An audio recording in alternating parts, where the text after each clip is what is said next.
Hi everyone, IntuitiveEdge here. So this is going to be a little different of a video. I want to have a conversation. I want to talk and maybe inspire some of you and help some people out. These are some of my thoughts, some of the things that I've been seeing happening to people online and in my own personal journey as we're all kind of going through this together, this uncertain time together. But I want to offer some words that might help people out. Okay. In reflecting on what's happening, as we look back on what happened with the Q movement, it gave a lot of people something to hold on to. There was some hope associated with it. Somebody that was allegedly on the inside that was going to help give us some courage, some insight, and alleviate the fears of what might be coming.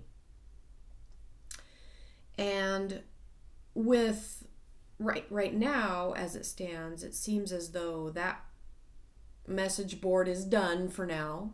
I don't know if there will be any more new posts or not, but I don't think so. I think there was a post that said that at some point that movement would be done on the boards. And I think we're probably there.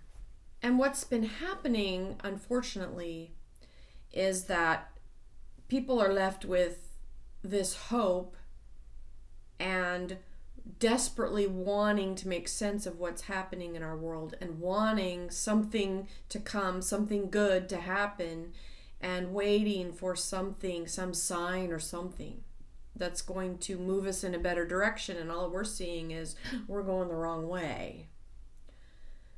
Now, some of you know what I'm talking about. And if I'm talking to you, you'll know what I'm talking about. But what I'm seeing happen out there is that there are some unscrupulous individuals who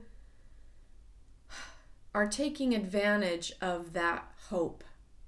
And I think they're leading people to follow them, and leading people off message, leading people on this hope that we all want to have, and they're offering that hope, but it's empty, okay? There's a lot of people. Some are on Telegram, some are on other places, but I think there are some that are infiltrators that are not genuine. And the trick is, it's like, well, who do we know to really trust? How do we know to trust? Who do we know to trust? And I think in this day and age we're in right now, we're probably just going to have to eye everyone with a healthy dose of skepticism and just not jump on someone's bandwagon because they're saying something we want to hear. Now, I know this might be hard to hear for some, and I'm not picking on anybody. Please don't feel that, because I'm talking to myself as much as all of you. I know how easy it is when we want something to happen, that if someone is speaking what we want to hear, we automatically just want to dive in and follow that person. But I think that there are some that are leading many of us off base.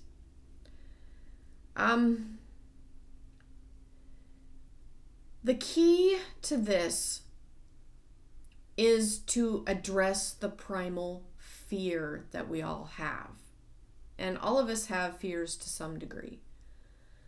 And the reason that people can come in and take advantage of people's emotions and get people to follow them and get them off track is because they're taking advantage of people's hidden fears. I've got a little light that's like blinding me here. Let's see if I can. Maybe it's just distracting me, maybe not you guys. Okay, I think that fixed it. Nope, not quite.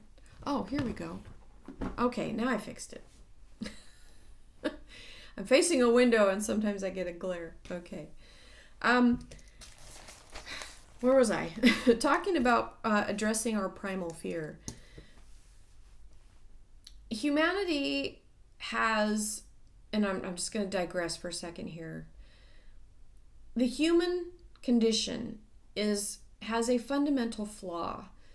And I'm not saying that to disparage the Creator in any way, but we have a weakness. We have a fundamental weakness in the human condition.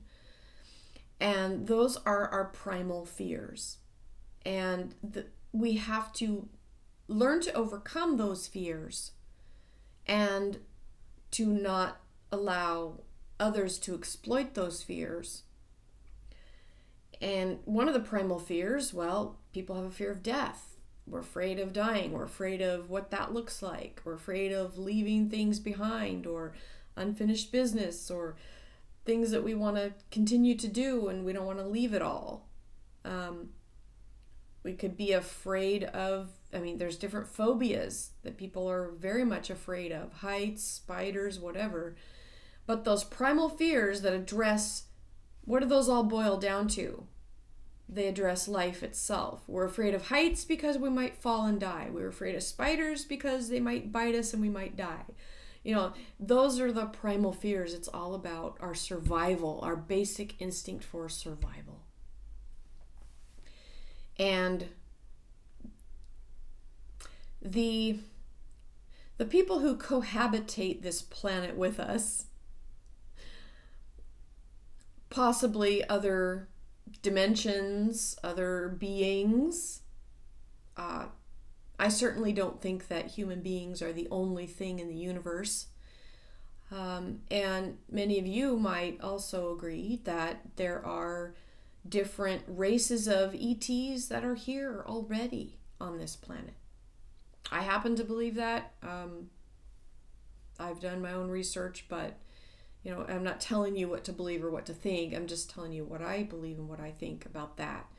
I do believe that there are beings here. Some of them have probably learned how to look just like the rest of us. And maybe they're walking around, but they're not fully human. Maybe there's something else. And that could be good or bad. In terms of their intentions for humanity and what they want to accomplish here on this planet. Some say that there are races of ETs that absolutely hate humans and want to get rid of us. They consider us nothing more than a cattle or, a little lower life form, and they consider themselves superior to us. And they want us gone. And they've had millennia to learn our tells, to learn our ways, and to exploit our primal fears, and do that all in an effort to get rid of us. That's what I think. So, one way to address those primal fears and to keep ourselves from being prey, Prey, of unscrupulous beings that have dark intentions. And believe me, we are of the humanity is created. We're a created being, source created. And the dark intentions, those are not the true state of the human condition is not to have us wiped off the face of the earth. Okay? But I want to say too that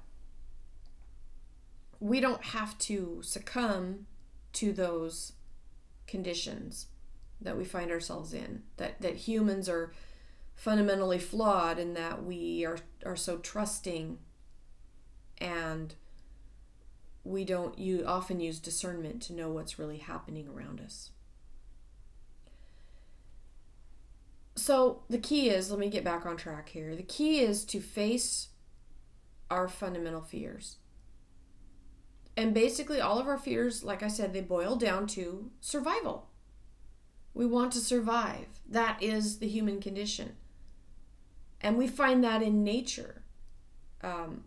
nature is all about survival, thriving, surviving into the next generation and beyond. Everything is about surviving and procreating and moving into the next beyond. One way that I've found to face my fears, face our fears, is to just acknowledge our fears. Acknowledge them. It's not some hidden thing. Come out and acknowledge those fears and then say, you know what? I'm afraid of this, that, the other. And then be willing to say, but the truth is, I'm not here to experience that. That is a fear that is being magnified in this condition because of the unknown. That's the other fear that plays into this. Fear of the unknown. We don't know what's coming next. And so that brings up that primal fear, that need to survive. Because if I don't know what's coming around the corner, what if coming around the corner is something that might kill me? So it's all about survival. But we're not here to be wiped off the planet. And yes, there are forces that are at work right now that are attempting to do just that, with forcing, the toxins in the food, the medicines, the jabs, all of that. But we're not here to be wiped off the face of the earth.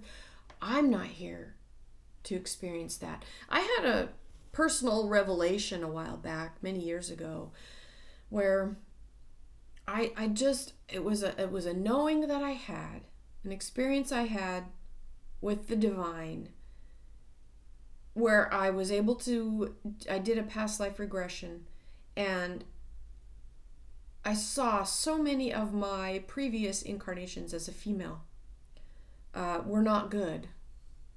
And what Spirit told me in this lifetime is that I'm here to experience being empowered as a female, not a female that is uneducated, kept as a slave, or what have you, as in past. And we know down through history, women have really suffered greatly. Many women have been kept in societies throughout the ages. They were kept from learning. They were kept illiterate. They were, basically just slaves, bartered and traded like cattle. And so that was very empowering to feel that message from my guides, is that this incarnation for me personally, and I thought, I'm not the only one. If this is about humanity and feminine women coming into power, which is different than what we're seeing with the warped version of today's brand of feminism, or whatever it's called, which is completely warped in my view. It's not about domination and becoming like your captors and, the femme fatales that we see on television and whatever else in movies. No, it's an inner feminine strength and quality that women have, and men too, to some degree. But we're not here to experience those things that elicit our primal fears. So when you feel a primal fear, recognize the root of it, that it's just about your survival, and then just say and speak to the universe, speak forth, I'm here to survive and thrive. I am here to do good on this planet. I'm not here to live in fear. I'm not here to worry about my survival. God worries about that. As we saw in the scriptures, where God sees the sparrow that falls. He knows all of that. He knows our days. And we spend so much time being worried, and we may not even know we're consciously worrying about these primal fears. But they run our lives. They run our programs. And that is why we run off on a tangent of hopium with different people, hoping that they'll give us hope because we're afraid. When the real key is face that fear, it's okay, and then just decree and declare the reason you're here. It's not to be afraid. It's not to live in fear. It's to do what you came here to do. Your unique message to the world. Your unique input to this planet. Your unique life that you bring. The kindness that you share. The gentleness that you are. The hope that you give to others. All of those little things are what you're here for. And as we all can move into that place, we will begin to collectively be less vulnerable to the dark forces who can't control us anymore if we're not living in fear. That's how they control, is the primal fear.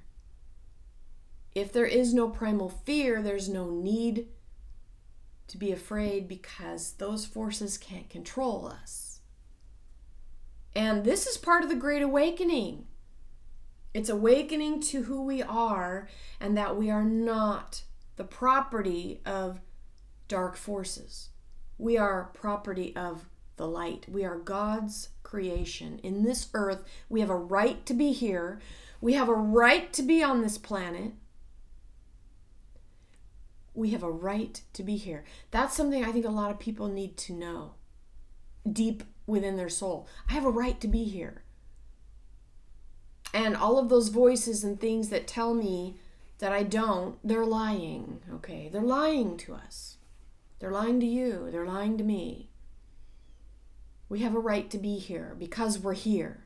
That's how we know. And as we practice learning to live within natural law, learning to respect the laws of the universe and how the universe operates, and recognize the principles that are at work in our lives. The law of cause and effect, for example. We reap what we sow. That's a universal fundamental law. And as we work within those, we will begin to establish our true calling and authority and imprint of why we are here. Work with the universe, she will work with you. Work with nature, she will work with you. Don't work against her. Don't work against nature. That's a really key. Appreciate the trees. Appreciate the birds. Appreciate the water, the streams, the lakes, the mountains. And learn that that is our source once again. We are not disconnected from our earth, from this planet. We are part of earth. We are part of earth, part of this planetal planetary existence. We are part of it. I'm going to be taking a look at some specific beings out there that many are familiar with, and seeing if there are any that I get a caution with. As I mentioned at the beginning of this video, there are some that are pulling people astray and feeding them all kinds of hope. And the root of their message is based in fear. That's how you know. That's how you can know. That's how you can learn to trust your own discernment too. And just everybody you see, just they're human, okay? Most of them. That we know of, okay? Generally speaking. They're humans just like us. So just know that we're here to learn to trust ourselves and our discernment, and not so much trust other people. It's all about connecting with this in here. This is where God speaks, in here. In our knowing, in our gut, in our intuition. That's where the seat of the Holy Spirit resides, is in our intuition and our gut, okay? That's where we learn to listen to that still small voice that within, okay? Okay, I think I've said enough here. Kind of went on a long ramble. I hope you're able to follow with me on it, the little adventure I went on. But I just hope that you take some of what I said to heart, the messages that I wanted to convey, and to just stay out of fear. It's so important. And when you're following something and it makes you fearful, turn it off. The world won't end if you turn it off. And just go be with yourself, be in nature, and just get grounded again, recognizing I'm not here to be fearful. I am here because God put me here. And I'm here to do a work. And I'm not going to bow to this fear porn that's out there that is pushing humans to do things that they wouldn't normally do. Like mass vaccinate over something that has a huge survival rate. That's all driven by fear. And we're so fearful. We wear masks because people are so afraid. That's a whole nother story I don't want to get into in this video. But you get my point. We got to stop the fear. We're here. We deserve to be here. God wants us here. Let's start living the reason we're here. I love you all. I'll be back soon. Bye for now.